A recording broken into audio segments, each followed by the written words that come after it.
umaga po sa atin lahat, mga kapalangga. So ngayon, magsishare na naman po ako ng aking lulutuing soup.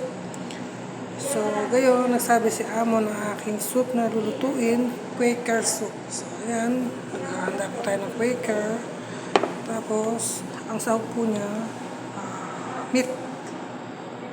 Tapos, ang sangkap, magigisa ka lang ng bawang, sibuyas, tapos kamatis, tapos tomato paste. Tapos pag meron na po siyang sabaw, yung pinagsabawan nitong karne, lalagyan mo na yung Quaker. Tapos pag na-blend na yan, i-blend yan, lalagyan mo siya ng ganito, yung mga kanilang pang bakarat na nakabalot-balot na parang tela. Pag malapit na siyang maluto, ng isang lemon block. So ayan, mag-start na tayong gagawa para makita nyo po kung paano gawin. Ayan, gisa ng bawang, sibuyas, tapos yung kamatis. Ayan, pag nagisa na yung kamatis sa bawang, sibuyas, lalagyan mo siya ng tomato paste. So ayan, pag nailagay na yung kamatis, lalagyan na natin yung tomato paste. Tapos lagyan ng asin. Ayan, asin, tsaka ng paminta. Ayan.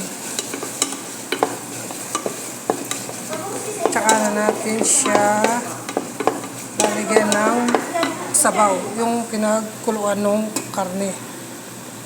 Kanina nagpakulo po ako ng karne. Ayan.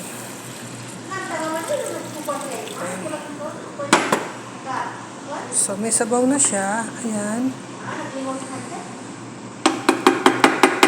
Lalagyan na natin siya ng Quaker. Ayan, nilagyan ko na siya ng Quaker. 3 kutsara. Ayan, 3 kutsarang Quaker. So ayan, pag lumamig na yan, i-blend ko siya. I-blend. Pag lumamig na yan, i-blend. Itong karne niya, dahil malambot na, pag na-blend ko na, doon ko na lang siya ilalagay kasi malambot na siya. Yan ang pinakasahog niya. Malambot na siya. Hindi pwedeng isama sa pag-blend yung karne. So, pag na-blend na to, tapos ilalagay ulit dito, pag na-blend na, doon ko ilalagay itong karne. Para hindi matunaw o hindi ma-blend yung karne. Meron siyang pinakasahog. So, ayan. Palamigin ko na ng konti, tapos i-blend ko na po siya. So, ayun na. Nilagay ko na siya dyan. Ako na siyang i-blend. Number 2. So, ayan. Nailagay ko na po siya dito ulit sa kasirola. Na-blend ko na siya dito. Akin na siyang isasalang ulit. So, ayan. Sinalang ko na siya ulit. Tapos, ilalagay ko na yung karne. Ilalagay na yung karne dito. Tapos maglalagay ako ng isang ganito. Tsaka ng isang lemon. Pag isi-serve na siya mamaya, aalisin nyo yung nilagay nyo ganito. Ititira nyo lang yung lemon na isa. Ayan. Ititira nyo lang doon sa lalagyan. Tapos lalagyan siya ng pampakulay, pampabuhay ng niluto. Kusbara. Ay, bagdunis. Ay, kusbara nga pala. Yan. So, ayan po ang aking nilutong Quaker.